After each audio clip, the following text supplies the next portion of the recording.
Welcome to Brainstorm9000. I was going to try to do an Irish accent, but I can't. Oh, okay.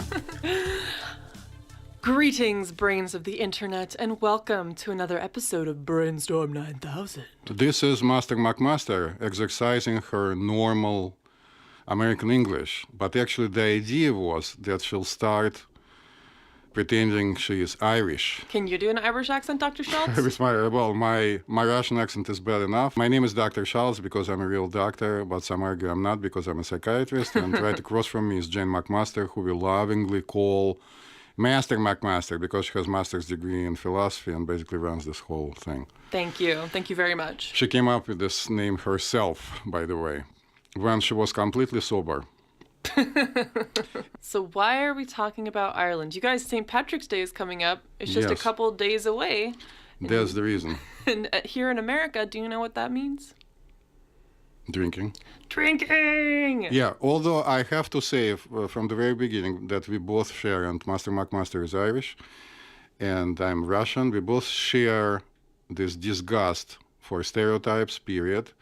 And of course, St. Patrick's Day, not only in the United States, has been stereotyped as the day when you drink. Well, at least it's better. It's not fair to stereotype the Irish as excessive drinkers. Okay, you can stereotype Russians, Ukrainians, and Polish. It is fair to say that here in America, a lot of Americans celebrate this holiday. Exactly, by drinking excessively. By the way, for the minds of the internet, I have to tell you, it's kind of like more benign in my mind than a smoke-up day that is on April the 20th, which is, so you know, Hitler's birthday. Yes. So you know, I right? do know that. So who was St. Patrick? Was there such person even? St. Patrick was a real person. Really? No, yeah, it's not an alcohol-oriented holiday. Not originally, anyway. Right. St. Patrick is a real person. He was like a missionary in Ireland in the 5th century, so really long time ago. There were already missionaries, Christian missionaries in the 5th century? Yeah, I think about this all the time. Like, how did these people have so much time on their hands to, like, evangelize and start wars and do, like, focus on plumbing? Just get plumbing first. Well, they destroyed the plumbing of the ancient Romans just a couple of centuries before that. I guess that's true. And he became famous because something bad happened to him, I'm guessing. He became famous. I mean, it's your typical, like, there's a lot of things happening, but he, like, fought against the Druids. Who weren't Christian, I'm guessing. Right.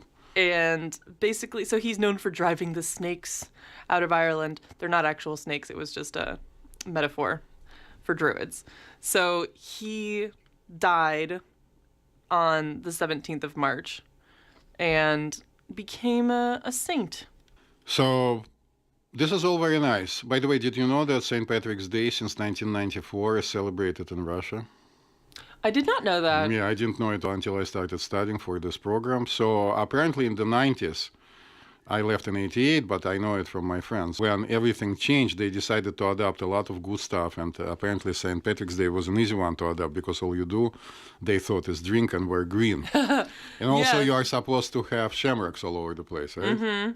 Yeah, so if you're wondering how the hell this holiday about a saint who did some religious shit became about wearing green and pinching people and drinking Irish car bombs. Have you ever had an Irish car bomb? No, I don't even know what it is. It is a shot of Bailey's. You drop it into a pint of Guinness and you have to chug it really quickly because if you don't drink it fast enough, the Bailey's will curdle. McMaster, cream. With all due respect to Irish people, it's such a waste of Irish cream. But it's so fun. Listen, if somebody gives me a bottle of Baileys, I'll run as far as I possibly can, lock myself in the room, and won't come out until I finish it. That's why I never drink it, never have it at my house. I love it. Oh, okay.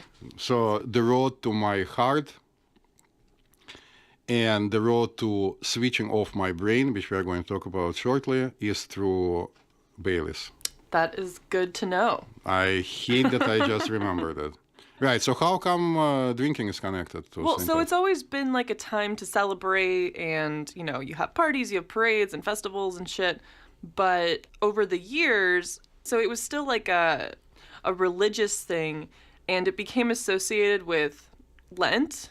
Uh-huh. So St. Patrick's Day comes around, I guess, the end of Lent. Yes. Which is obviously, like on Lent, you're supposed to give things up. You're supposed to eat healthier, or not drink alcohol. So on St. Patrick's Day, the Lent restrictions on eating and drinking alcohol are lifted for the day. Uh-huh. So probably because of this, drinking Irish whiskey, beer, anything else, literally anything else, became a big part of the celebration. And the St. Patrick's Day custom of drowning the shamrock was historically popular in Ireland because at the end of the celebrations, a shamrock is put into the bottom of a cup, which is then filled with whiskey or beer or whatever.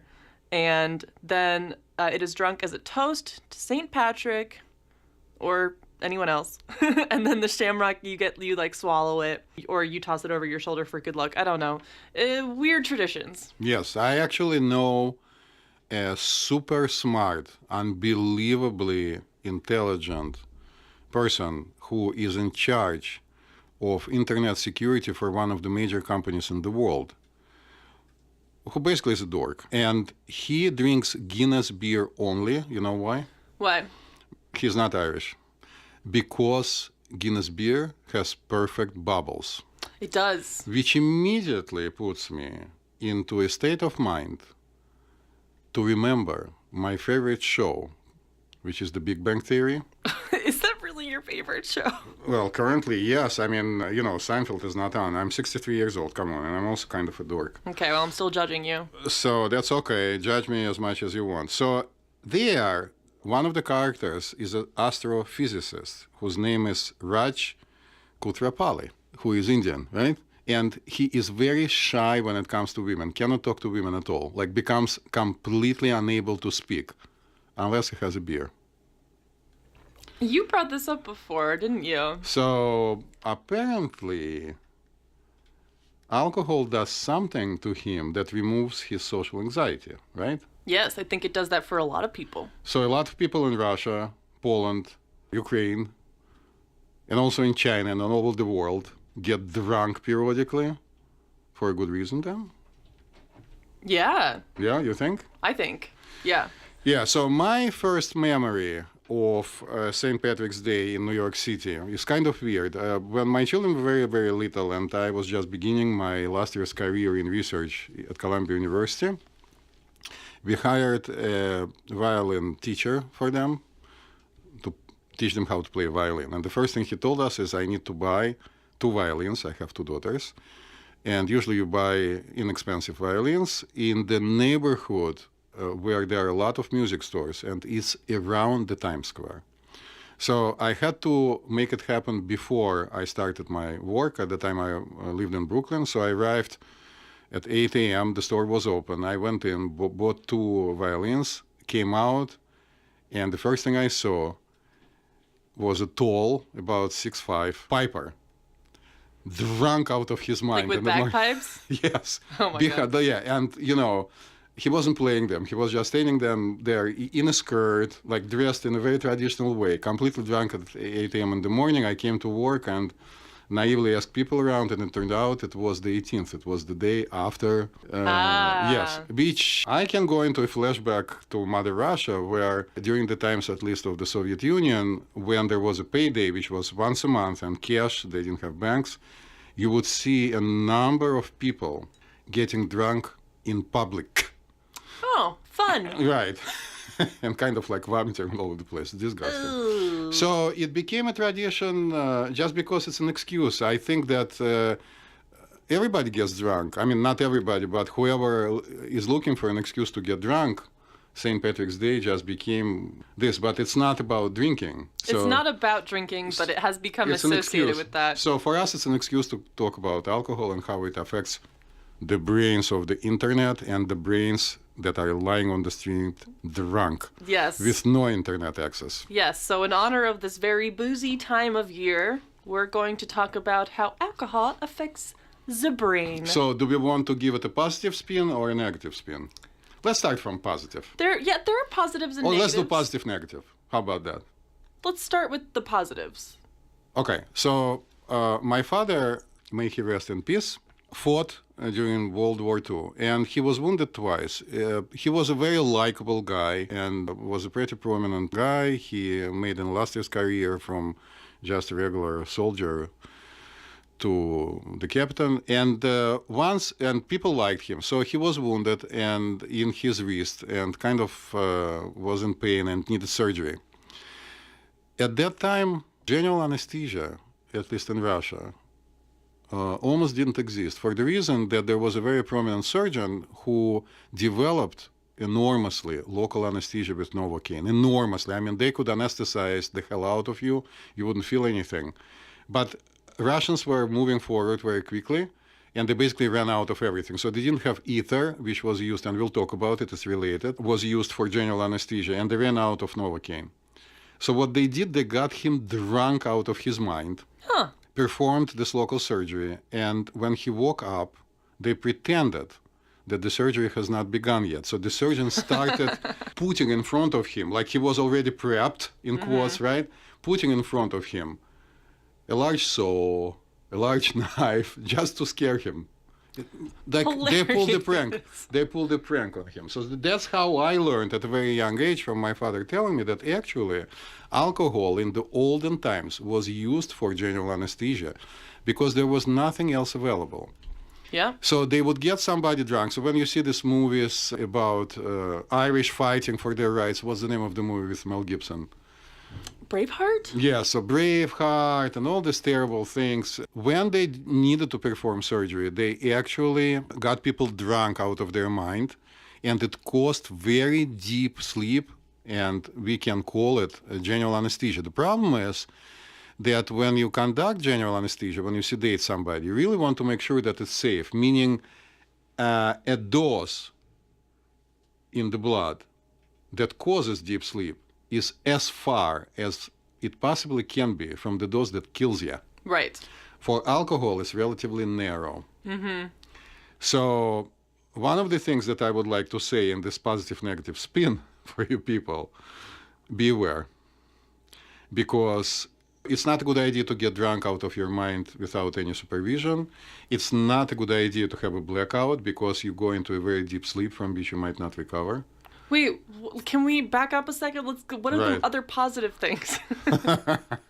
Alcohol has been used socially for thousands of years. So anybody who listens to our podcast knows that I make a point almost every time to say that ancient civilizations, even the ones that are alive right now, meaning China, India, I don't know of any others that are so huge, right, were totally disconnected from the West. So the Westerners didn't know about what they were doing until probably the 18th, best case scenario, the 17th century. So in China, alcohol existed at least 9,000 years ago, and there is an evidence already. Wine, beer, and something similar to vodka. So, but in the Western world, the fight is who invented what between a few countries. So Russia, Poland, about vodka in the Western world. Listen, let's get it clear. I hate when people write and say that Russians made vodka out of potatoes. The Polish make vodka out of potatoes. Russians and Ukrainians make vodka out of wheat. It doesn't matter. So at least not for this discussion. So there is also a fight going on. Who invented wine? Like, in your opinion, who invented wine in Europe? No, like... Italians? Yeah, so you say Italians, some people would say French. But actually there is this little country, Georgia, which used to be a part of the Soviet Union. It's not Russia. And they claim that they invented wine. I mean, we are setting Indians and Chinese aside. What's important, though, is not who invented wine, but how it's consumed in countries which have long history. And in Georgia, it's very common for people to come together and have a large party involving eating and drinking and toasting to each other, meaning saying deep, profound things, exchanging philosophical ideas. It's a ritual. And during this ritual, they drink diluted 50-50 white wine, not to get drunk. So wine brings people together, creates a sense of unity, makes you feel good, right?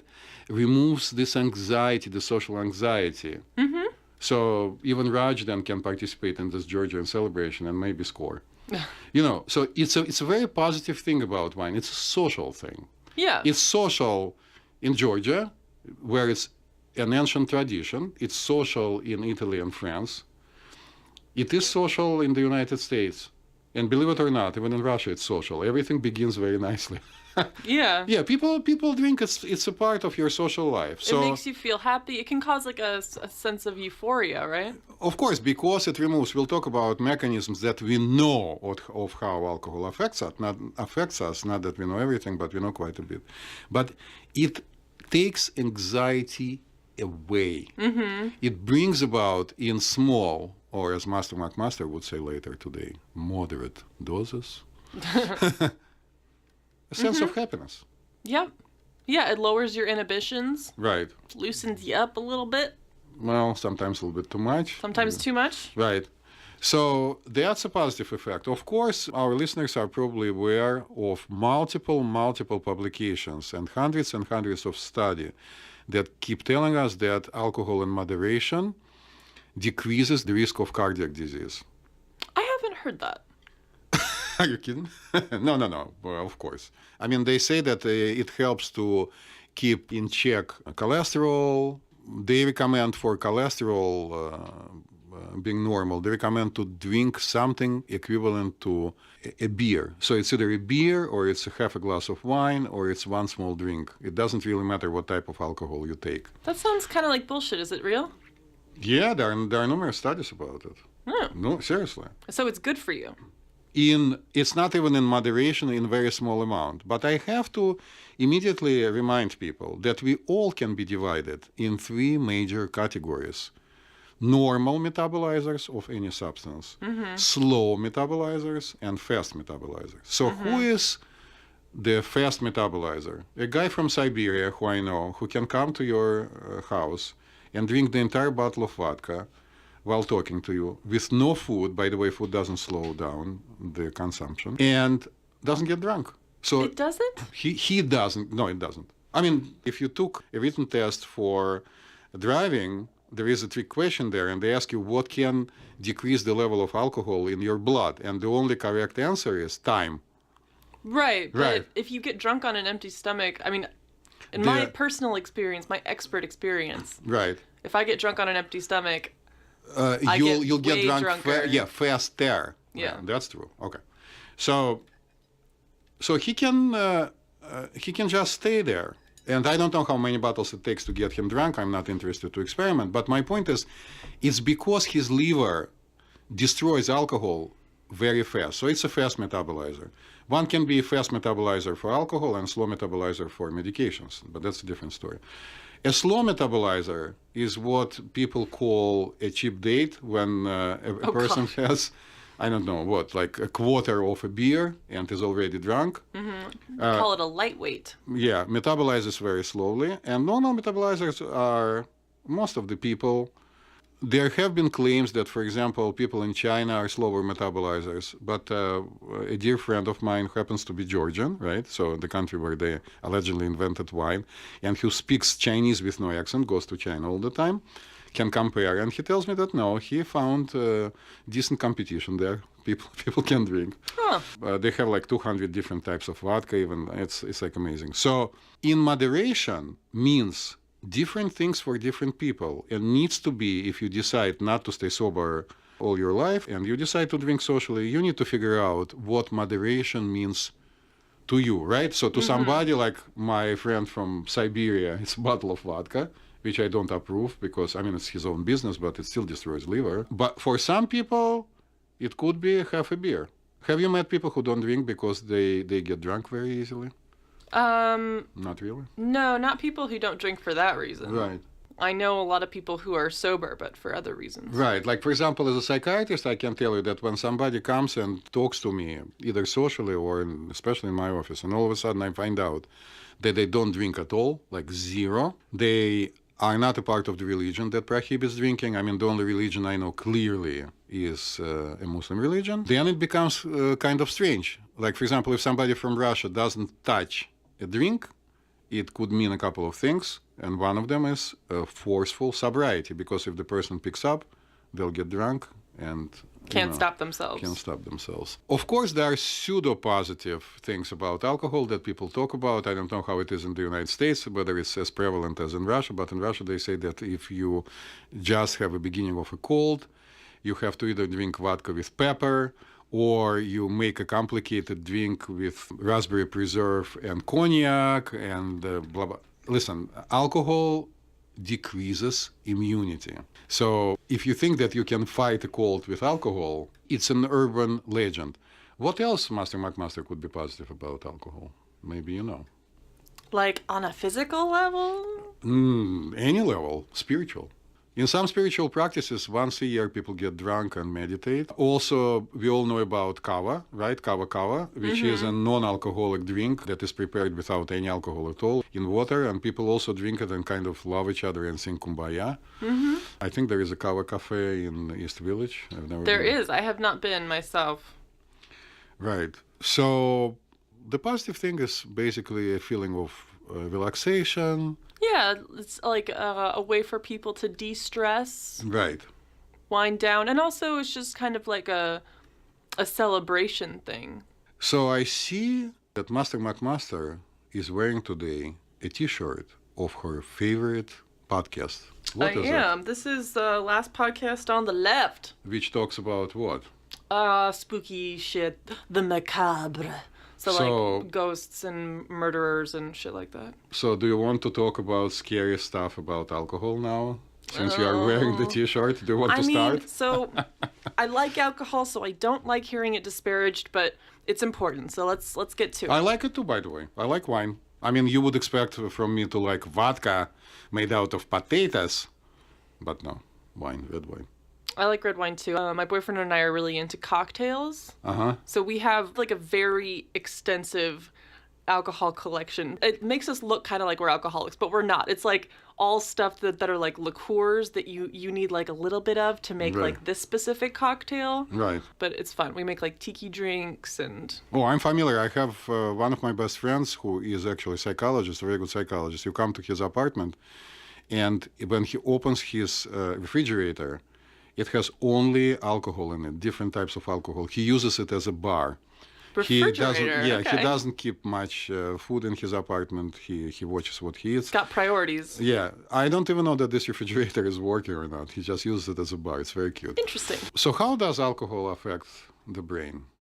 So I would like you to tell us how it works on like a physical level, but I can start out with kind of like some of the symptoms. Yes. So, and this is kind of like everyone kind of knows this, but just as a recap for our internet brains, typical effects of alcohol on the brain, aside from the fun stuff like euphoria, are difficulty walking, difficulty with coordination, blurred vision, slurred speech, slowed reaction times.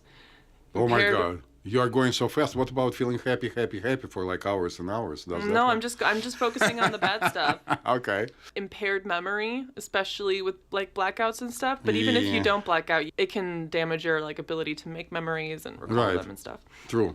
Impaired judgment is a big one. Tell me about it. I can tell you, when I was extremely young, I was in a physician assistant school. Of course, everybody knows that I was the best physician's assistant in 1970 in Moscow, and then went on very briefly after that to the medical school. Just couldn't not plug myself here. Yeah, so I still have this friend of mine. It's probably the best friend I have. He lives in Israel. His name is Boris, of course, from Russia. So of course. we had a tradition. I visited him. He was the only married guy in our entire school, was older. And his wife would make an amazing dinner, and we would drink actually pure alcohol in small amounts. It was fun, and read poetry and talked about medicine, and would never get drunk. And one day I come in and they have a huge party, and I got drunk and started dancing like crazy with a girl who turned out she had a husband, and of course he was there, and he was drunk, and he hit me. Oh. People jumped on me because everybody who knows me knows that I need to be stopped before I do something. I usually have a tendency to respond.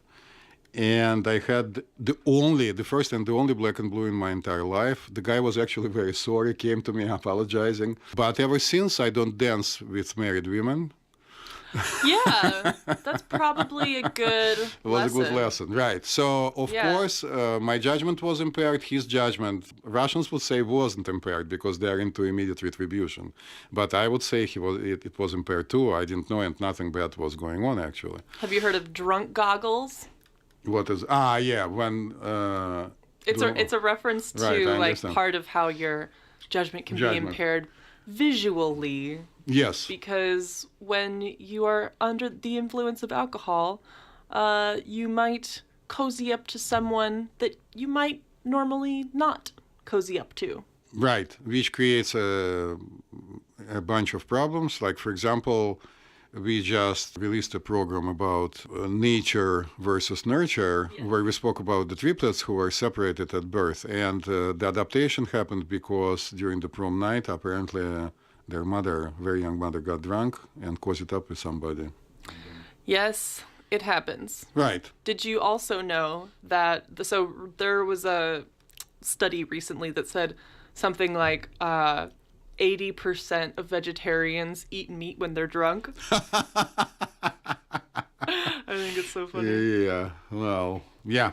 So things happen. It certainly impairs the judgment. The scary thing, if you don't mind me continuing to scare people, is that there is a narrow range of a person becoming just drunk, then going into a blackout. The concentration in the blood doesn't have to be that much larger.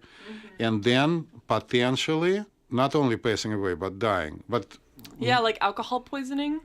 Yeah, but I think that if any of our listeners is familiar with this, of course they're all alive, unless somebody is listening from another side. If you are, hello. Hello, hi. Hi, welcome. We'll join you. I'll join you sooner than McMaster, but I still have a couple of years. Yeah, so blackouts, right? So you wake up in the morning and you don't know what the hell happened the day before. Yes. Correct? That is what it is. Right. So... like no memory. Whatsoever. And then, like that's the case when someone comes up to them and is like, oh my God, how could you do this? And they're like, what are you talking about? Well, we had a program, many podcasts before. Remember, with a person, we were talking about sexual abuse and abuse, who received a call from somebody saying, by the way, most likely I raped you. Yeah. Right, when she was drunk. So we are just reciting to people what they already know very well. So how does it all work, correct? Yes, please enlighten us. So I'll start from a very boring characteristic to me statement that actually certain things we don't know. Like, for example, anesthesia, which is very popular, and thank God, and also people who invented it. We have general anesthesia, which means that somebody puts a mask on you, and then you go to sleep, and then you wake up, and whatever the procedure was, including if you're afraid of dentists, whatever happened is over. And you don't remember anything that happened there, so you go into a very deep sleep / blackout, but anesthesia is not sleep, it's something different. Even the brain activity is different, but the exact mechanism, brace yourself, is unknown to this point. We don't even know how these things work. Oh, man. So I cannot tell you exactly why alcohol shuts down the brain to such an extent, and whether or not it shuts it down. And speculating that it's hippocampus only or prefrontal cortex, our favorite thing right now, which allegedly we think, would be highly inaccurate because we really don't know. But what we do know very well is why, at least partially, alcohol makes people initially happy and relaxed, because it has a very high affinity to a set of my favorite receptors in the brain, GABA receptors, GABA, which stands for G, gamma, which is an ancient Greek letter.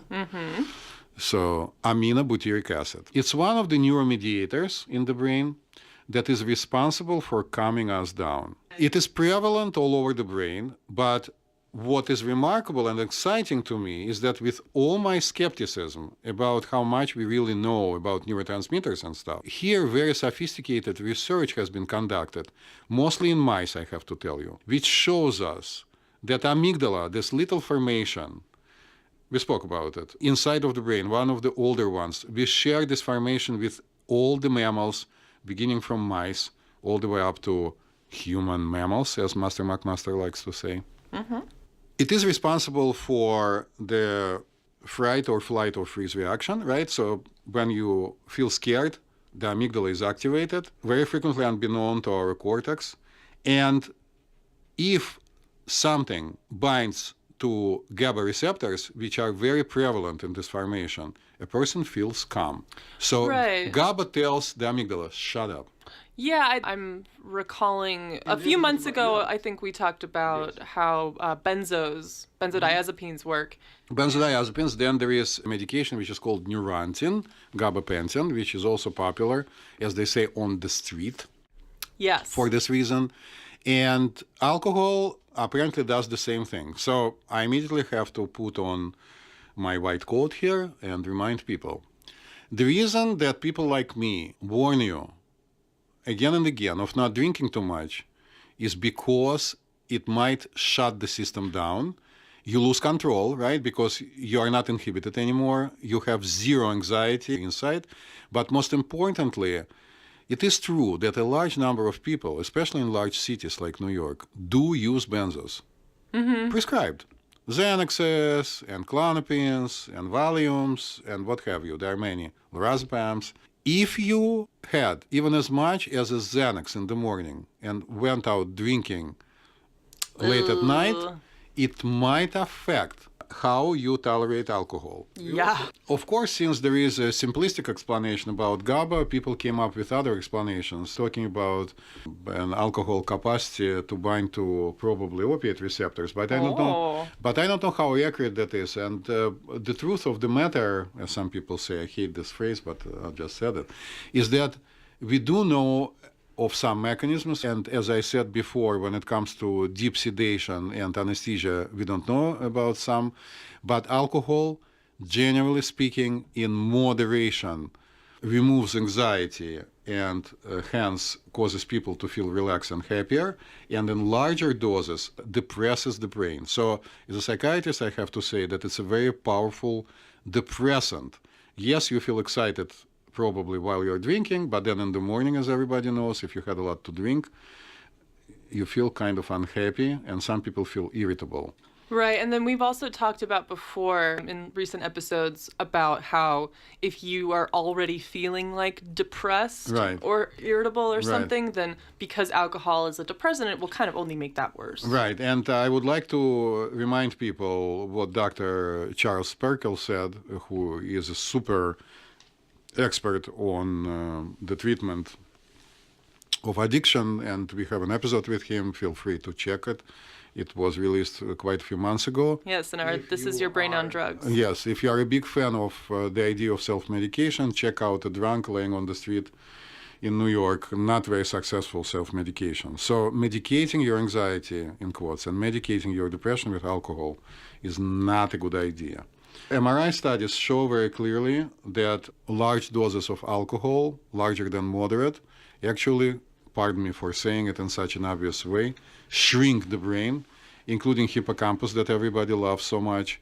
Right. Hippocampus, I've done tons of research on hippocampus back in Russia. It is looked at very carefully as a source of many, many different things. So people suppose that it could be instrumental in memory processing. It could be instrumental in many different things, but it's not a fact. It's a hypothesis. Research is very complicated because you cannot see what's really going in the brain. We are just learning the language of the brain, but it's a very solid theory, and hippocampus shrinks. The brain does shrink, and actually research shows that when it comes to younger generation, teenagers, for example, even small to low moderate doses of alcohol damage the brain in the same way as large doses do in adults. So some people argue all the time that the legal drinking age of 21 in the United States is ridiculous because you can be drafted at age 18 and you go to college, and everybody knows that college students who are underage drink like crazy. Mm-hmm. So I don't know what age should be a cutoff. In Europe, it's, I think, 16. Yeah, well, and on the note of the negative Right. damaging effects of alcohol, probably a lot of people have heard of fetal alcohol syndrome. Right, but this is totally awful when a pregnant woman gets drunk and drinks large amounts of. Right, because like as the brain is developing, either like in the womb or even Right. like as a young adult, Right. alcohol can severely damage Severely the damage. development. Again, the exact mechanism is not clearly understood, but the facts are, of course, there. I also would like to tell people what a lot of people just don't think about, and that's why I don't understand. A receptor is just a teeny tiny part of the cell. It's very easy for any neuron or any cell to create a gazillion receptors on its surface if it wants to. So, for example, if somebody's brain, for the reason we don't know why people become alcoholics, we don't know, wants more alcohol, once you have alcohol, it says, lovely.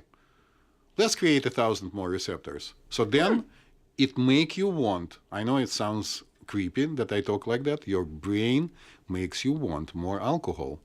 And then it continues and goes on and on because the brain keeps creating more and more alcohol receptors.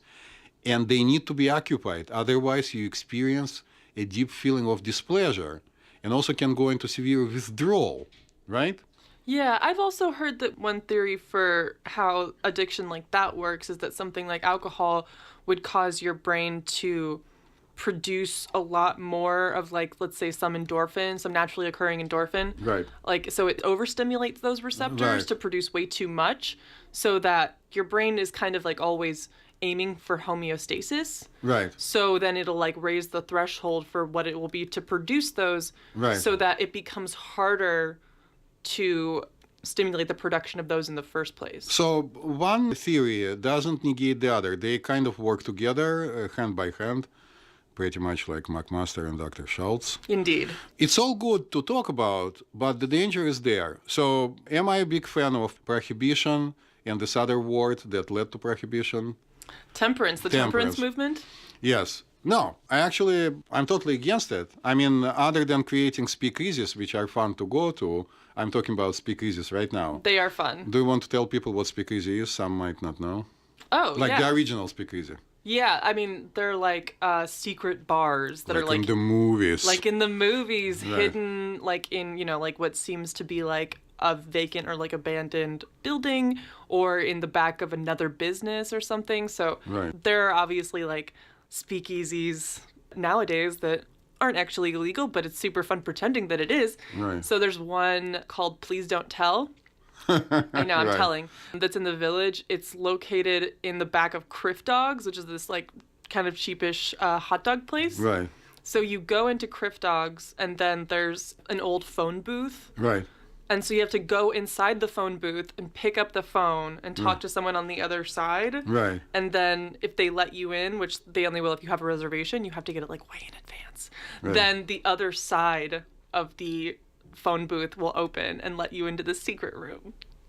Fun. I came as close as getting inside of the place when I was at one of the conferences in San Diego.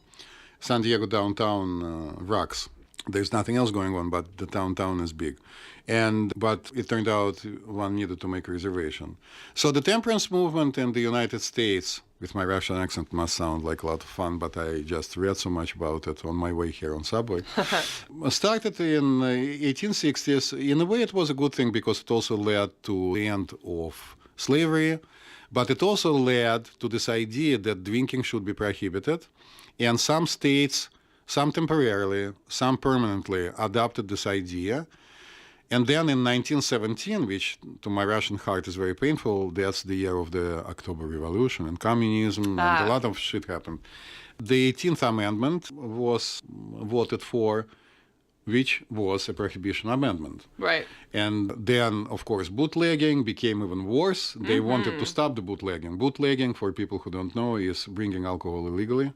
Right? Chicago Mafia, Al Capone, there's a movie about it. There are many movies about it. Oh, there's a great show about it called Boardwalk Empire. See? I'm convinced that the 1920s would not have been nearly as fun and beautiful and glamorous if it weren't so Right. salacious. And then, somewhere in 1933, the 21st Amendment was finally voted for, it was the end of the prohibition movement. Yeah, we didn't last that long.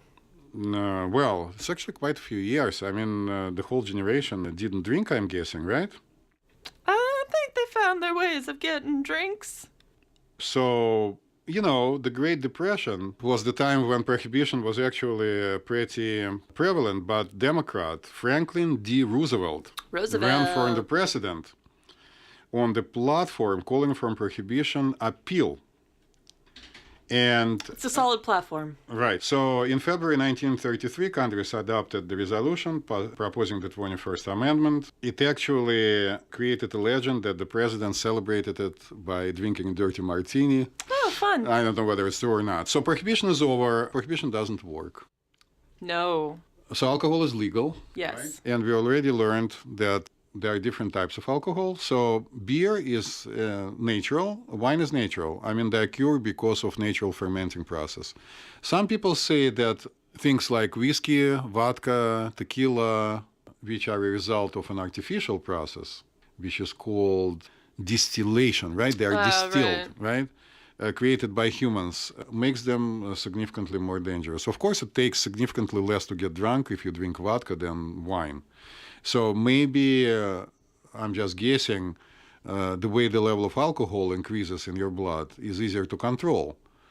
But the problem is that a lot of people who are going to get drunk out of their mind on St. Patrick's Day or any other given day. They're going to go for that Jameson. Yes. It's tasty. Which is Irish whiskey. Mm-hmm. But it's tasty because you mix it with soda, right? I mean, we are not condemning any alcohol. If you're not drinking. Cool, right? You drink it with soda. Oh, which reminds me about cool, soda you drink bread. It straight. Soda bread, another tradition during St. Patrick's Day. Oh, that's soda a less bread. fun tradition. Well, tastes very good. Oh. Yeah. So research is still continuing mostly to figure out why a person becomes an alcoholic. Like, what can we do to test people and see that this person is prone to alcoholism? While this research has been developing, I would like to say a couple of things, if you don't mind. Yeah. A, if in your family you have history of alcoholism, the chances are it's a good idea for you to stay away from alcohol. Some people choose to never drink. Temperance is a very individual decision, and I'm not here to preach to anybody to do anything, but at least you have to be careful. Another bad thing is that research shows that only about 20% of chronic alcohols, once they become sober, then can go on drinking socially, whatever that means, without reverting to becoming addicted again. Mm-hmm. So another idea that I would like to throw at people, which is very obvious, is that no matter how much research is going to be done, and we do need to do research, I'm convinced it's very important, it's crucial for us to continue doing research and understanding. Even once people are presented with the data, a lot of them choose to ignore the data. A fact, everybody knows that excessively fat people, obese people, know how bad it is for them. Only few decide to lose weight. Mm-hmm. People know that drinking gallons of Coca-Cola a day is not good for you. Very few decide to limit it. Yeah. Right? Mm-hmm. Well, and when it comes to alcoholism, it can be, just like exceedingly difficult to stop or to reduce. But easier to stop actual alcohol than other hardcore drugs. For the reason I cannot explain. One of them is alcohol treatment is very well developed, and there are things that really make you sick if you drink alcohol. I want to just throw out for people who don't know, one of the things that can happen if you're an alcoholic with excessive alcohol consumption is that you can develop a Korsakoff syndrome. Right. Have you heard of this? Of course. Korsakoff has a Russian name, but actually was a German neurologist. Korsakoff syndrome is a syndrome of dementia due to alcohol. It has a few characteristic things. And the most characteristic one is that the person boasts about non-existing, fantasizes about non-existing great things that he's done, frequently it's men, in his life. Like talks excessively, presents himself in a very positive way, and has no idea what's going on. So it's a type of irreversible dementia that creeps on alcoholics. Basically, their brain is super sensitive, and alcohol kills their brain functions. Yeah, so it causes like a vitamin B deficiency. One of the mechanisms is the vitamin B deficiency, but if you keep drinking like fish and take mega doses of vitamin B, you still have a chance to develop Korsakoff's dementia.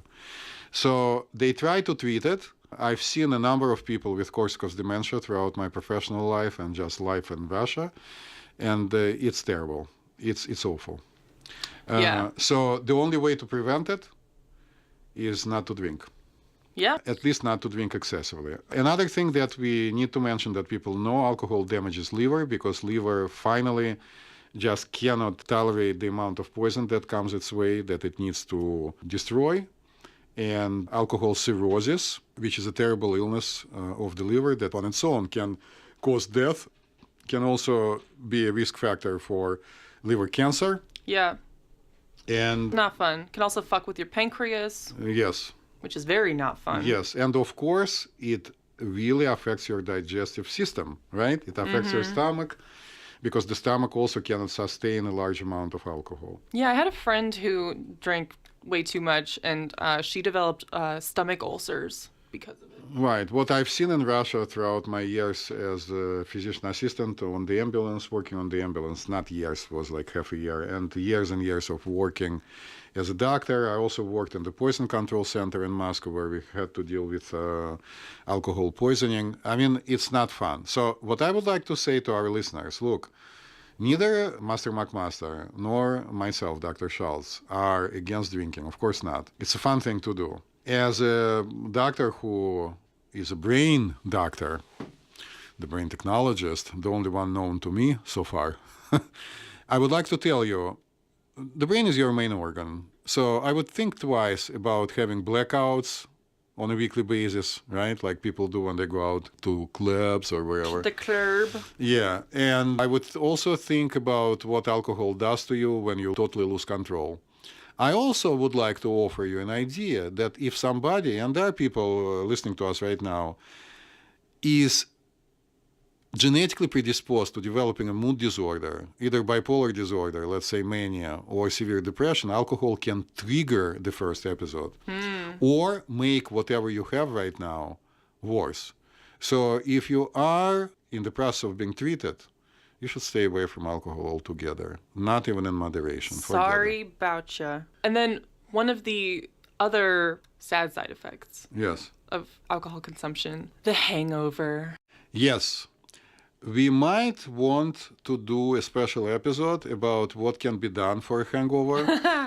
I'm kidding you not, because a lot of things can be done. And I can tell you that you might not expect it from the doctor, but I can tell you that if you have severe hangover and there is nothing else for you to do, a small amount of alcohol could be very helpful. Really? Hair of the dog? You just need to make sure that you don't start drinking again like crazy.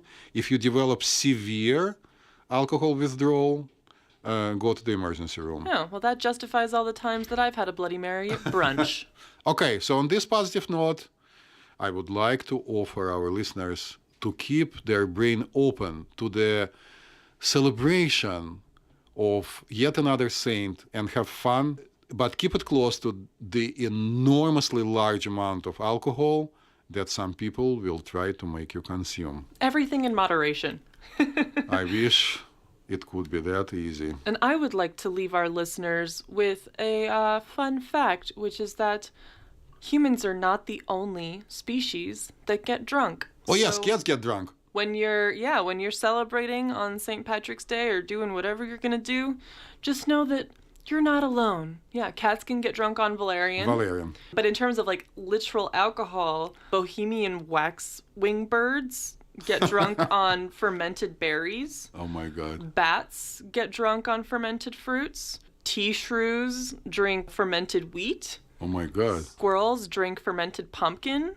Like, they do it on purpose. OMG. And vervet monkeys steal cocktails from humans. Be careful, wherever the monkeys are. Yes. Interesting, fun. So have fun. Signing off, Master McMaster and Dr. Schultz.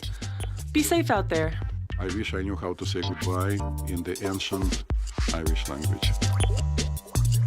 Goodbye.